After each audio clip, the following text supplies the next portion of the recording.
مسلمان کا یہ عقیدہ ہے کہ ہمارا خالق اللہ ہے، ہمارا مالک اللہ، ہمارا رازق اللہ۔ جب یہ ساری چیزیں، ساری عطائیں، ساری نعمتیں اللہ کی ہیں تو پھر مسلمان کی ساری توجہ بھی اللہ ہی کی جانب ہونی چاہیے۔ اسے کوشش کرنی چاہیے کہ وہ ہر معاملے میں، ہر مسئلے میں، ہر پریشانی میں اپنی توجہ اپنے رب کریم کی جانب مبذول رکھے۔ انسان جب اپنے علم پر بھروسہ کرنے لگتا ہے یا اپنی عقل پر بھروسہ کرنے لگتا ہے یا اپنے تعلقات پر بھروسہ کرنے لگتا ہے یا اپنی دولت پر، مال پر، صحت پر، تو ایک بہت بڑے دھوکے کا شکار ہو جاتا ہے۔ اور انسان جب انسانوں پر بھروسہ کرنے لگتا ہے تو پھر اللہ تعالیٰ اسے بعض اوقات انسانوں کے سپرد کر دیتا ہے، انسانوں کے سپرد۔ اور بہت سارے ایسے لوگ بھی ہوتے ہیں جو رب کریم کو بھولتے ہیں اور وہ اپنی ساری توجہ انسانوں کی طرف، دنیا کی طرف، دنیا داروں کی طرف کر لیتے ہیں، تو اللہ تعالیٰ فرماتا ہے پھر میں انہیں یہ سزا دیتا ہوں کہ وہ مجھے بھولنے نکلے تھے تو میں نے انہیں ان کا اپنا آپ بھی بھلا دیا، اپنا آپ بھی۔ سورہ حشر کو دیکھیے گا، فرمایا وَلَا تَكُونُوا كَالَّذِينَ نَسُوا اللَّهَ فَأَنسَاهُمْ أَنفُسَهُمْ۔ ان لوگوں کی طرح نہ ہو جانا جنہوں نے اللہ کو بھلا دیا تو اللہ نے پھر انہیں ان کا اپنا آپ بھی بھلا دیا، انہیں اپنی بھی ہوش نہیں رہی۔ وہ ایسے مسائل میں گھر گئے، وہ ایسی آزمائشوں میں الجھ گئے، وہ ایسی دنیا داری کے اندر الجھے کہ انہیں اپنا بھی پتہ نہ چلا۔ اب تو ڈھونڈتا پھرتا ہوں اے اقبال اپنے ہی آپ کو، اب تو ڈھونڈتا پھرتا ہوں اے اقبال اپنے آپ کو، آپ ہی گویا مسافر، آپ ہی منزل ہوں میں۔ جب انسان خدا فراموش ہوتا ہے تو خود فراموش ہو جاتا ہے۔ ہمارا بڑے زمانے سے تکیہ ہے، کبھی امریکہ پر، کبھی یورپ پر، کبھی برطانیہ پر، کبھی مالداروں پر، کبھی اسلحے والوں پر۔ اس کا نقصان یہ ہوا کہ اپنا کوئی وجود نہیں رہا، اپنا کوئی نظریہ نہیں رہا، اپنی کوئی سوچ نہیں رہی۔ ایسے محسوس ہوتا ہے کہ کوئی منشور نہیں، کوئی دستور نہیں، لگام منہ میں ہے اور اس کا سرا کسی کے ہاتھ میں ہے، وہ جدھر چاہتا ہے ہمیں گھما لیتا ہے۔ اللہ فرماتے ہیں یوں نہ ہو جانا کہ تم رب کو بھلا دو اور پھر تمہیں اپنا آپ بھی بھول جائے۔ اولئک ھم الفاسقون، فرمایا یہ وہ لوگ ہیں جو نافرمان ہیں اللہ کے، یہ نافرمان ہے۔ جب یہ نظریہ بن گیا، جب یہ ذہن بن گیا کہ پیدا اللہ نے کیا ہے، دینا اللہ نے ہے، عطا کرنے والا اللہ ہے، نوازنے والا اللہ، تو پھر ساری توجہ دنیا داروں کی طرف رکھنا، میں اللہ والوں کی طرف توجہ رکھنے کا قائل ہوں، میں وہ سمجھتا ہوں، ہم اس چیز کے قائل ہیں، لیکن وہ بھی کوئی آستانہ ہے کہ جہاں حق مرشد کا نعرہ تو بڑا لگے پر رب کا نام ہی نہ سننے کو ملے۔ یہ بھی کوئی بات ہوئی کہ جہاں یہ تو نعرہ زور سے لگے کہ جیوے جیوے مرشد جیوے، لیکن استغفار کا درس ہی نہ ملے۔ جہاں ہر وقت یہ بتایا جائے کہ یہاں آ گئے تو بچ گئے، کیسے بچیں گے؟ میرے رسول پاک علیہ السلام کا دروازہ سب سے بڑا دروازہ ہے، حضور کا دروازہ سب سے بڑا دروازہ ہے، لیکن میرے دوستو یاد رکھنا، نبی پاک علیہ السلام نے بھی لوگوں کو جب رستہ دکھایا ہے تو رب کریم کا رستہ دکھایا ہے، اللہ کا رستہ دکھایا، اللہ کریم کا رستہ دکھایا، لوگوں رب کی طرف توجہ کرائی۔ میرے رسول کریم سید عالم صلی اللہ تعالی علیہ وسلم نے لوگوں کی اللہ کی جانب توجہ کرائی اور لوگوں سے یہ کہا کہ وہ اپنے رب کریم کی جانب اپنا ذہن رکھیں، اپنی توجہ اپنے اللہ کی جانب مبذول کریں۔ میری بات کو اچھے طریقے سے سمجھیے گا، علم اللہ تبارک و تعالیٰ عطا کرتا ہے تو اسے اللہ کی عطا ہی سمجھنا چاہیے۔ کچھ لوگوں کے پاس علم ہوتا ہے پر علم نافع نہیں ہوتا، وہ ٹامک ٹونجا مارتے رہتے ہیں ساری زندگی۔ علم کو اللہ کی عطا سمجھیں، اپنی عقل پر، اپنے شعور پر زیادہ بھروسہ نہ سمجھیں، نظر اللہ پہ رکھیں۔ حضرت مولا علی شیر خدا کرم اللہ تعالی وجہہ الکریم سے کسی نے پوچھا تھا بڑا عالم کون ہوتا ہے؟ ہمارے ہاں تو اب وہ والے عالم پائے جاتے ہیں نا الا ماشاءاللہ، جو ممبر پہ بیٹھتے ہیں تو دعوے ہی دعوے، ممبر پہ بیٹھتے ہیں تو دعوے ہی دعوے، اس طرح کے عالم ہمارے ہاں پائے جاتے ہیں۔ وہ ہر بات میں دعویٰ کرتے ہیں، میں یہ کر دوں گا، میں وہ کر دوں گا۔ یہ مزاج علماء کا نہیں۔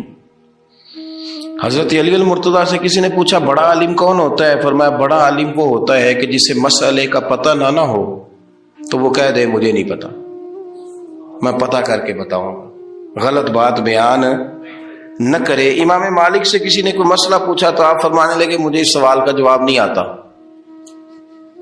ہمارے بزرگ سمجھاتے کیا ہے؟ وہ کہنے لگا آپ اتنے بڑے امام ہیں تو اس سوال کا جواب نہیں آتا۔ آپ فرمانے لگے اگر مجھے ہر سوال کا جواب آتا پھر تو میں خدا ہوتا، مجھے ہر سوال کا جواب نہیں آتا، مجھے تو اتنا آتا ہے جتنا میرے رب نے مجھے عطا کر دیا۔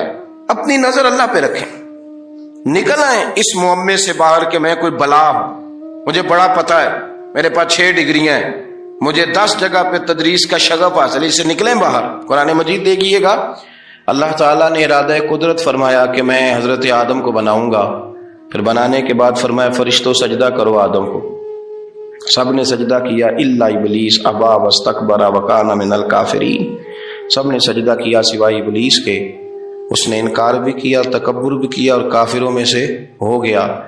تو یہ جب اللہ تعالیٰ نے سجدہ کرایا تو کیسے کرایا؟ اللہ تبارک و تعالیٰ نے نا حضرت آدم کو علم سکھایا خود، وعلم آدم الاسماء کلہا، خود اللہ فرماتے ہیں کہ میں نے جناب آدم علیہ السلام کو تمام اشیاء کے نام سکھائے، سب اشیاء کے نام سکھائے۔ تو وہ چیزیں پھر میں نے نا، اللہ فرماتے ہیں میں نے فرشتوں پہ پیش کی، میں نے کہا کہ بتاؤ ان کے نام کیا ہے، تو فرشتوں نے جو جواب دیا ہے وہ سمجھنے والا ہے۔ اللہ نے چونکہ خود علم سکھایا تھا حضرت آدم کو، جناب آدم سکھایا تھا لیکن فرشتوں کو نہیں سکھایا تھا، تو اللہ کریم نے فرمایا فرشتوں یہ بتاؤ ان چیزوں کے نام کیا ہیں؟ تو فرشتے کیا کہتے ہیں؟ فرشتے عرض کرتے ہیں قالوا سبحانک لا علم لنا۔ آپ کبھی یقین کریں اس چیز کی لذت لیں تو مزہ آ جائے۔ کہا قالوا سبحانک، کہنے لگے تو پاک ہے، قالوا سبحانک، کہنے لگے تو، بھئی آدم علیہ السلام کو نام سکھا لیے، پھر فرشتوں کے سامنے وہ چیزیں پیش کر کے کہا ان چیزوں کے نام بتاؤ، تو فرشتے کیا کہتے ہیں؟ کہتے ہیں قالوا سبحانک، تو پاک ہے، لا علم لنا، ہمارے پاس کوئی علم نہیں، الا ما علمتنا، ہمیں تو اتنا پتہ ہے جتنا تو نے ہمیں سکھا دیا، ہمیں تو اتنا پتہ ہے جتنا تو نے ہمیں، لا علم لنا، ہمارے پاس کوئی علم نہیں ہے، اتنا ہی پتہ ہے جتنا تو نے ہمیں سکھا دیا ہے، اس سے زیادہ ہمارے پاس علم، اور یہ کیوں تو نے ہمیں جتنا سکھایا اتنا پتہ ہے۔ فرشتے یہ نہیں کہتے یا اللہ تو زیادہ سکھا، آدم کو دیا تو ہمیں بھی دے، یہ نہیں فرمایا، فرمایا انک انت العلیم الحکیم، اے اللہ تو علم والا بھی ہے اور حکمت والا بھی ہے، تجھے پتہ ہے کس کو کتنا دینا ہے، جتنا تو نے مناسب سمجھا جناب آدم کو دیا، اور جتنا تو نے بہتر سمجھا وہ تو نے ہمیں عطا فرمایا۔ تو اگر آپ کے پاس علم ہے، کہیں نالج ہے، اس کو اللہ کی عطا سمجھیں۔ ہمارے ہاں بہت سارے لوگ بن کے بیٹھ جاتے ہیں، میں اکثر کہتا ہوں کہ پھر وہ دعوے کرتے ہیں میرے علاقے والے جاہل ہیں، میرے شہر والے جاہل ہیں، میرے خاندان والے پڑھے نہیں، یہ آپ کا دعویٰ ہے، یہ آپ کو خراب کر دے گا۔ ہم نے بہت سارے ایسے لوگ دیکھے جو بہت بڑے عالم تھے، لیکن اللہ جب لینے پہ آیا تو عقل ہی لے گیا، شعور ہی چلا گیا، حافظے ختم ہو گئے۔ آپ دیکھتے ہیں بڑھاپے میں کچھ لوگ ایسے ہوتے ہیں کہ جن کو یہ بھی یاد نہیں رہتا کہ میرا نام کیا ہے، میں کہاں ہوں، مجھے کدھر جانا ہے، تو اس وقت سے اللہ کی پناہ مانگیں اور اپنی نظر اپنے رب کریم کی جانب رکھیں، اللہ کی جانب اپنی نظر کو مبذول رکھیں۔ دوسری بات، علم کے بعد ایک چیز آتی ہے جس کا نام ہے ہدایت،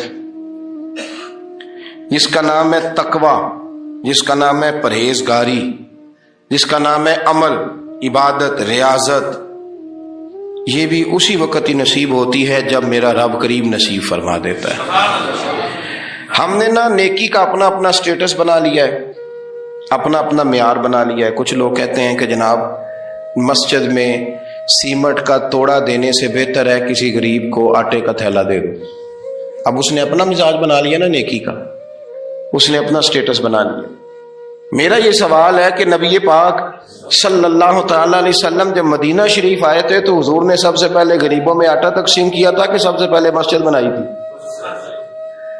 کیا عجیب لوگوں کا رنگ ہے، اپنی مرضی کی ہدایت، اپنی مرضی کا تقوی، اپنی مرضی کا معیار۔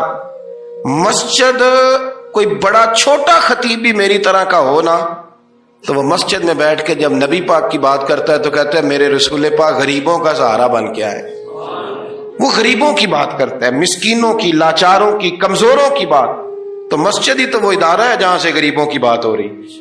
تو اب لوگوں نے غریب کو اور مسجد کو لڑانا شروع کر دیا، اس کو لڑاؤ کہ مسجد میں پیسے دینے سے بہتر ہے آپ غریب کو آٹے کا تھیلا دے دیں۔ آپ یہ کیوں نہیں کہتے کہ مسجد میں بھی آپ تھوڑا دیں ایک سیمٹ کا اور ساتھ غریب کو بھی خدمت کریں؟ یہ کیوں نہیں تقوی؟ اپنی اپنی مرضی کا مزاج، اپنی اپنی۔ کچھ لوگ کہتے ہیں چھوڑو جی، ساری زندگی انسان نماز پڑھتا رہے اور پھر گالیاں بھی دیتا رہے، بندہ داڑھی بھی رکھ لے اور جھوٹ بولنا بھی نہ چھوڑے۔ تو یہ آپ نے اپنے پاس سے تقوی کا معیار بنایا۔ گالی دینے کا گناہ ہے اور داڑھی رکھنے کا ثواب ہے۔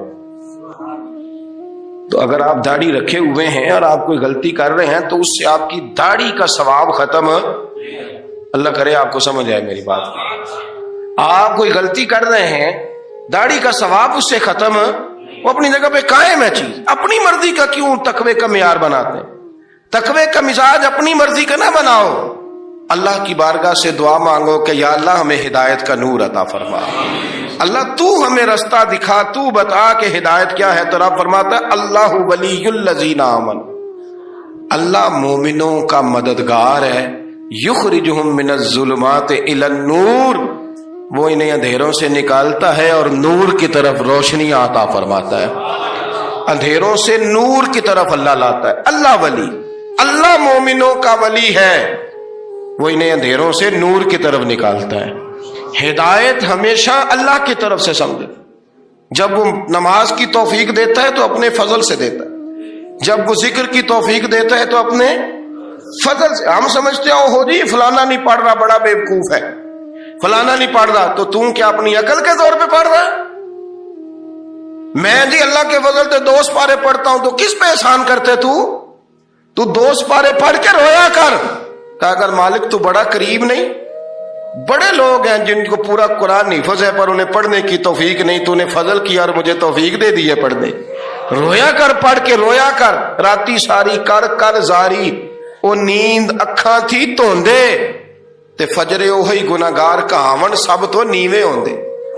مہربانی کریں، ڈریں، نیکی کریں تو پھر ڈریں، پھر احساس پیدا کریں، پھر اپنے اندر وہ کمزوری لائیں کہ توبہ توبہ مجھے تو پتہ ہی نہیں، تو جانتا ہی نہیں۔ حضرت سیدنا امام اعظم ابو حنیفہ رحمۃ اللہ تعالی علیہ کے ساتھ ایک شخص کہتا میں نے نماز پڑھی تو عشاء کی نماز تھی۔ یہ جو لوگ بڑے ہوتے ہیں نا، جن کے پیار کرنے والے بڑے ہوتے ہیں، ان کے گرد خوف بھی بڑا ہی ہوتا ہے، انہیں بڑا ڈر لگتا ہے، بڑی بعض اوقات آزمائش ہوتی ہے ان کی۔ عشاء کی نماز کہتے پڑھی تو امام صاحب نے نا عشاء کی نماز میں تلاوت کی آیتیں فَمَن يَعْمَلْ مِثْقَالَ ذَرَّةٍ خَيْرًا يَرَهُ وَمَن يَعْمَلْ مِثْقَالَ ذَرَّةٍ شَرًّا يَرَهُ، فرمایا جو ذرہ برابر خیر کرے گا وہ بھی قیامت میں دیکھے گا، اور جو ذرہ برابر شر کرے گا وہ بھی قیامت میں اس شر کو دیکھے گا، اس کے سامنے آئے گا۔ تو وہ شخص کہتا ہے کہ سارے لوگ نماز پڑھ کے چلے گئے تو امام صاحب رحمۃ اللہ علیہ نے اپنی داڑھی پکڑی رو رہے ہیں، کہتے ہیں وہ ذرہ برابر نیکی کا بدلہ دینے والے، وہ ذرہ برابر شر پہ سزا دینے والے میری سفید داڑھی کو دیکھ، مالک میرے ذرے ذرے سامنے نہ لاما، لوگ تو میری بڑی قدر کرتے ہیں دنیا، میں تو بڑا پہچانا جاتا ہوں، لوگ تو میری راہوں میں پھول لیے کھڑے ہوتے ہیں، مجھے بڑا نوازتے ہیں، قیامت میں رسوا نہ کر دینا، میرے لیے مشکل ہو جائے۔ وہ کہتے ہیں میں نے امام صاحب کا درد دیکھا، مجھے کوئی کام تھا تو میں چلا گیا، میں نے کہا کہ وہ اس وقت اللہ کے حضور حاضر ہیں تو میں دوبارہ آؤں گا۔ کہتے میں تہجد کا وقت آیا تو امام صاحب وہیں بیٹھے تھے اور ان کی داڑھی آنسوؤں سے بھری ہوئی تھی اور زور سے داڑھی پکڑی ہوئی، کہنے لگے مالک رسوا نہ کر دے، قیامت میں رسوا نہ کر دے۔ یار جو ہدایت یافتہ لوگ تھے وہ تو ڈرے ہوئے تھے، وہ تو سہمے ہوئے تھے، وہ تو کہتے تھے یہ اس کا فضل نہیں، اس نے بلا لیا، یہ اس کا کرم نہیں، حضرت باعزید بستامی کسی کافر کو دیکھتا تو رو پڑتے، کہتے مالک تو کتنا کریم ہے، یہ بے ایمان رہ گیا، تو نے اپنے فضل سے مجھے اپنے نبی کا غلام بنا لیا۔ وہ رو پڑ۔ یہاں تو لوگوں کا دعویٰ ہی بڑا ہے، نمازی اللہ خیر فرمائے وہ تو دوسروں کو گھورتا ہے، وہ کہتا ہے جنت کا میں مالک ہوں، کنجیاں میرے پاس ہیں، میں کسی اور کو گھسنے نہیں دوں گا، اور اگر 2-3 حج کر لے تو پھر تو وہ کہتا ہے کہ اب میرے سے پوچھ کے لوگ جنت میں جائیں گے معاذ اللہ، اور اگر وہ 2 4 5 7 دفعہ کوئی نفل پڑھ لے تو پھر وہ کہتا ہے چھوڑیں جی سارے لوگ بے عمل ہیں، میں اکیلا نیک ہوں۔ نہ ایسا کریں، اپنی توجہ اپنے رب پہ رکھیں، اپنی توجہ اپنے معین الملت والدین، عطائے رسول، ہند الولی، غریب نواز، خواجہ معین الدین چشتی، حضرت خواجہ اجمیر، شاہ اجمیر، شاہ اجمیر، والی ہندوستان، آخری عمر میں نا سارا دن روتے گزر جاتا، ساری رات روتے گزر جاتے، ذرا سی کوئی بات کرتا تو رو پڑتے، آنکھیں آنسوں سے بھری رہتی۔ کئی دفعہ آپ نے بھی پریشان ہو جاتے ہیں نا کہ یار تو ایک بات کی جان ہی نہیں چھوڑ رہا، تو خواجہ قطب الدین صاحب بختیار کاکی سے لوگوں نے کہا کہ آپ مرشد سے بات کریں، اتنا بھی تو نہیں نہ رونا چاہیے، ہر وقت اس کے آنسو کی کریے، عاشق دا کام ہی رونا تونا، تبھی نہ روئے نہیں منظوری، یہ عاشق سدا ہی روندا رہتا ہے، پاویں وصل ہوئے تے پاویں دوری، ہر وقت رونے کا کیا مطلب ہے؟ تو خواجہ قطب صاحب کہتے ہیں میں قریب گیا تو میں نے پیر دبائے، میں نے کہا سونیا لوگ تو کچھ بھی نہیں کرتے، تو نے تو کمال کر دی، 90 لاکھ آدمی مسلمان کر دیا، دنیا کچھ نہیں کرتی، تو نے 50 سال ساری رات مصلے پہ بیٹھ کے رب راضی کیا، تو شہزادہ تھا، حضور کی اولاد تھا، لیکن معین الدین تیرا ایک پلاٹ بھی نہیں، تو نے طالب علم پالے، انہیں غریبوں کو دیا، انہیں نوازا، کوئی شے نہیں تیرے پاس، ہر چیز تو نے، ساری رات روتے ہو، سارا دن روتے ہو۔ تو خواجہ قطب الدین صاحب کہتے ہیں میں نے جب عرض کیا تو خواجہ صاحب مجھے گلے لگا لی، چیخ مار کے روئے، کہنے لگے قطب الدین پتر داڑھی سفید ہو گئی، جانے کا وقت آ گیا، جو تو نے نیکیاں گنوائی ہیں وہ ہیں صحیح میرے پاس، پر یار کی بارگاہ میں پیش کرنے کے قابل ایک بھی نہیں، ایک بھی نہیں، تو بارگاہ تو دیکھ کتنی بڑی ہے، رسول کریم کی بارگاہ میں پیش کرنے کے قابل ان میں سے ایک بھی نہیں، تو آستانہ دیکھ کتنا بڑا ہے، کیا پیش کروں گا، کیا عرض کروں گا حضور کی بارگاہ میں، کس طرح؟ وہ یار جو بڑے تھے وہ تو ڈرے ہوئے تھے، سہمے ہوئے تھے، وہ تو بڑی آزمائش میں تھے، لیکن میرا اور آپ کا رٹا 2 نمازیں پڑھ کے 6 نمازوں کا دعویٰ کرنا اور لمبی چوڑی کہانیاں بنانا اور اپنے منہ سے اپنی تعریفیں کرنا، اس سے تھوڑا باہر آئیں۔ رزق بھی میرا اللہ ہی دیتا ہے، علم بھی اللہ دیتا ہے، رزق بھی۔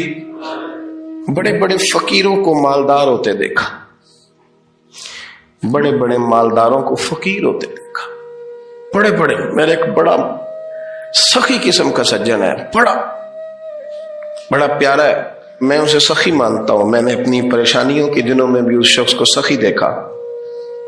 ایک دن رات کو مجھے ٹیلی فون کر کے کہنے لگا کدھر ہو؟ میں نے کہا میں گھر ہوں۔ نہیں اکثر سفر میں ہوتے ہو نا؟ میں نے کہا طبیعت کیسی ہے؟ ٹھیک ہے، بس حال چال پوچھنا تھا۔ میں نہیں سمجھا، یہ میں نے کہا یار یہ کوئی مسئلہ ہے، ورنہ رات کے 2 بجے کوئی حال پوچھنے کو فون تو نہیں نہ کرتا، کوئی مطلب ایسا تو مسئلہ نہیں نا۔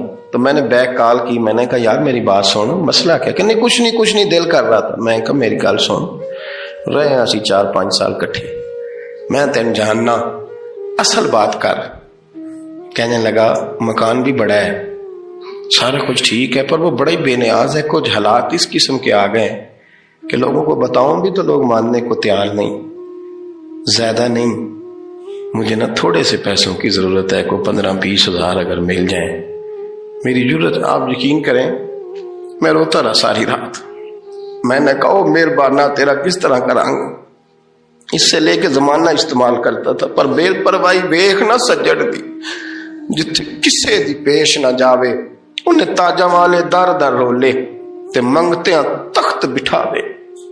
سجنا کسے نو کارا مل دئی، کوئی کعبے ہو خالی آوے، واللہ خیر الرازقین، فقط تو دائیں بائیں نہ جا، رزق تو تجھے میں دوں گا، میں ہوں بہتر رزق دینے والا۔ بڑے بڑے بادشاہ، بڑے بڑے شہنشاہ، بڑے بڑے لوگ، ہاتھوں میں کاسے، فقیریاں ام ربیہ کہا کرتی تھیں، بڑی نیک اور صالح خاتون تھیں، وہ کہتی ہیں کہ میں نا بڑے امیر آدمی کی بیوی تھی، اپنے شوہر کے ساتھ چھت پہ بیٹھی تھی تو نیچے فقیر مانگنے والا آیا، اس نے بڑے درد سے صدا کی تو میں نے اپنے شوہر سے کہا کچھ دے دے، کہا دفع کر، ان لوگوں نے دھندا بنایا ہوا ہے۔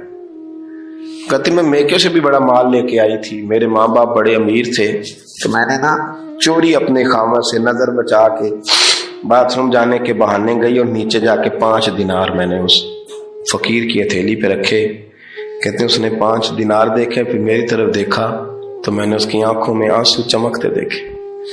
کہنے لگے بی بی رب تیرا بھلا کرے، میں 3 دنوں کا بھوکا ہوں۔ کہ وہ چلا گیا، میں گھر آ گئی، جب باہر آئی تو میرا شوہر کہنے لگا تو اتنی اب اتنی تو تیز ہو گئی ہے اور تو اتنی خود مختار ہو گیا، میرے بغیر پوچھے مال خرچ کرے گی، جا تجھے 3 طلاقیں۔ کہتی میں بالدار اور وزادار باپ کی بیٹی تھی، طلاق لے کے گھر آئی تو میرا باپ ٹوٹ گیا، چارپائی پہ چلا گیا، اوہو یہ کیا بن گیا۔ کہتی بڑی تکلیف رہی، 1-2 سال کے بعد میرے ابا نے میری شادی کر دی۔ اب جس شوہر کے پاس گئی وہ بڑا نیک تھا، پرہیزگار تھا، اللہ نے بہترین صلہ دیا۔ کتنی چھت پہ بیٹھی تھی، دروازے پہ فقیر آیا تو میں نے شوہر سے کہا کچھ دے دوں، کہنے لگا 5 نہ دینا، 15 دینا، 20 دینا، میں فقیر ہوں، میں نے فقر سے دولت دیکھی ہے، اسے خالی نہ لوٹانا۔ کہتی ہے کہ میں نیچے گئی اور جب میں نے اس کی طرف دینار بڑھائے تو میری چیخ نکلی، پیسے پھینک کے میں بے ہوش ہو کے گری، میرا شوہر نے آ کے اٹھایا، اندر لے گیا، پانی منہ پہ چھڑکا، کہنے لگا تجھے کیا ہوا؟ کہنے لگے یہ جو مانگنے آیا یہ میرا پہلا شوہر تھا، وہی تھا جو کہتا تھا کہ تو 5 دینار دیا یہ جا تجھے 3 طلاقیں۔ پڑھو نا حدیث پاک، میرے نبی پاک علیہ السلام نے فرمایا ایک بندہ گنجا تھا، گنجا، کوئی ترتیب آگے پیچھے ہو جائے تو مفہوم کے لحاظ سے، لیکن میں مفہوم اس کا واضح کرتا ہوں، ایک گنجا تھا، کوئی شے نہیں تھی، سر پہ بال بھی نہیں تھے، رویا کرتا تھا۔ اللہ تعالیٰ نے فرشتے کو بھیجا، تجھے کیا چاہیے؟ تو کہنے لگا بال آ جائیں اور تھوڑا مال آ جائے۔ فرشتے نے ہاتھ پھیرا تو بال بھی آ گئے تو بکریاں بھی آ گئیں، لائنیں لگ گئیں، مال ہی مال ہو گئے۔ دوسرے کے پاس گیا، وہ کوڑا تھا،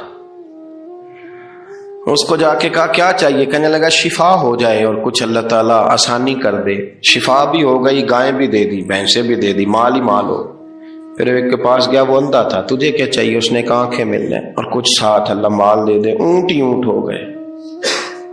جب بڑا نواز دیا تو پھر مالک نے امتحان لینے کا ارادہ کیا، یاری تیری سونا ہے پر آزمائشاں بھی تیریاں اگ، آزمائشاں تیریاں، صحیح کہہ رہا ہوں، آزمائشاں تیریاں، یاری تیری سونا ہے پر آزمائشاں تیریاں، اے سونا پرکھیا جامدائی پہلو نہ لگاں دے لگ۔ اللہ نے فرمایا آزمائش کرو۔ سب سے پہلے گنجے کے پاس آئے، اسے کہا اللہ کے رستے میں کچھ دیکھنے لگا، میرے خرچے ہی بڑے، دیکھو تو صحیح کتنی مشکل میں وقت گزارتا ہوں، حال ہی کوئی نہیں۔ تو اس نے کہا میں نے تو سنا ہے تو گنجا اور بھوکا ننگا تھا۔ کہنے لگا میں تو جدی پشتی رہی سے آگا ہوں، تجھے کس پاگل نے کہا ہے بھاگ جا؟